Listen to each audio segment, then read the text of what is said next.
Hello and welcome to Lavneesh sir की class. आज की शिक्षा निदेशालय राष्ट्रीय राजधानी क्षेत्र दिल्ली की वर्कशीट नंबर 37 जो कि कक्षा 7वीं के विद्यार्थियों के लिए है, यह ली गई है विज्ञान विषय से। और आज इसमें हम फिर से एक बार प्रकाश पाठ को जारी रख रहे हैं। तो चलिए बिना समय गवाए शुरुआत करते हैं मेरे साथ और समझने की कोशिश करते हैं।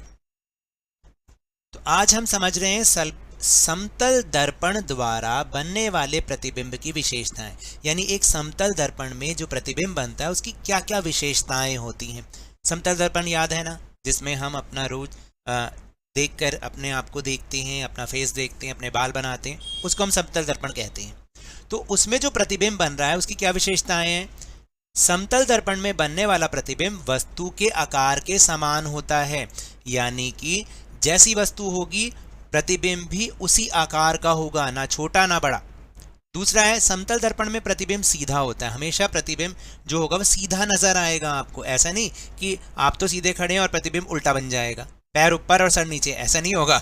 फिर तीसरा है एक समतल दर्पण में बनने वाला प्रतिबिंब दर्पण के पीछे उतनी ही दूरी पर बनता है जितनी की वस्तु उसके सामने होती है। कहने का मतलब है अगर कोई वस्तु शीशे से जितनी दूरी पर रखी हुई है उसका बनने वाला प्रतिबिंब शीशे के अंदर उतनी ही दूरी पर बनेगा जितनी की दूरी पर वो वस्तु रखी हुई है। अगर आप उस वस्तु को समतल दर्पण के पास ले आओगे तो उसका प्रतिबिंब भी अंदर उतना ही नजदीक आ जाएगा और जितनी दूर ले जाओगे प्रतिबिंब भी उतना ही दूर चला जाएगा। आइए हम समतल दर्पण द्वारा बनने वाले प्रतिबिंब की विशेषताओं को समझने के लिए एक क्रियाकलाप करते हैं जिससे हमें और अच्छे से समझ में आएगा। तो देखो गतिविधि क्या है।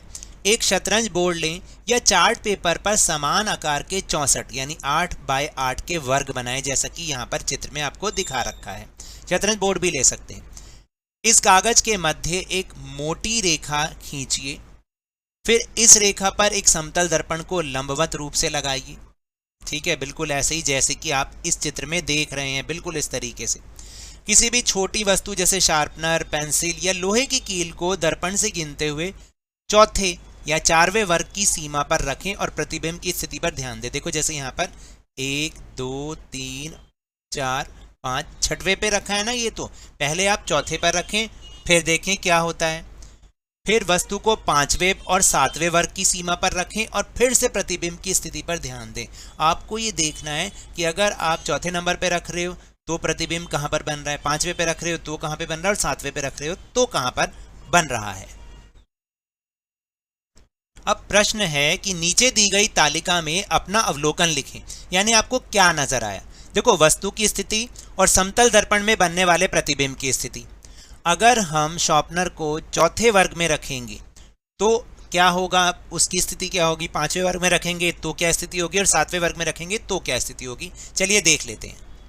तो देखो अगर हम 4वें वर्ग यानी चौथे वर्ग में रखेंगे वस्तु को या शॉर्पनर को, तो शॉर्पनर का प्रतिबिंब भी 4वें वर्ग में ही बनता है। आपने देखा ना ऊपर। 5वें वर्ग में रखोगे तो शार्पनर का प्रतिबिंब भी 5वें वर्ग में ही बनेगा और 7वें वर्ग में रखोगे ना तो शार्पनर का प्रतिबिंब भी आपको 7वें वर्ग में ही बनता दिखाई देगा। फिर है प्रश्न नंबर 2। उपरोक्त क्रियाकलाप में प्रयुक्त वस्तु के समतल दर्पण द्वारा बने प्रतिबिंब की विशेषताएं लिखिए।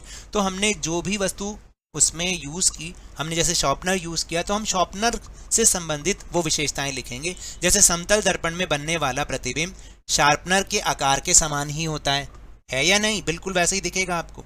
फिर समतल दर्पण में शार्पनर का प्रतिबिंब बिल्कुल सीधा होता है और समतल दर्पण में बनने वाला शार्पनर का प्रतिबिंब दर्पण के पीछे उतनी ही दूरी पर होता है जितनी की शार्पनर उसके सामने है।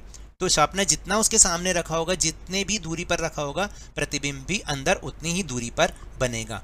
तो ये तो थी आज की वर्कशीट। अगर मेरे इस तरह समझाने से अब आपको समझ में आने लगा है तो इस चैनल और वीडियो को लाइक कीजिए, शेयर कीजिए और अगर आप नए हैं तो सब्सक्राइब भी कर लीजिए।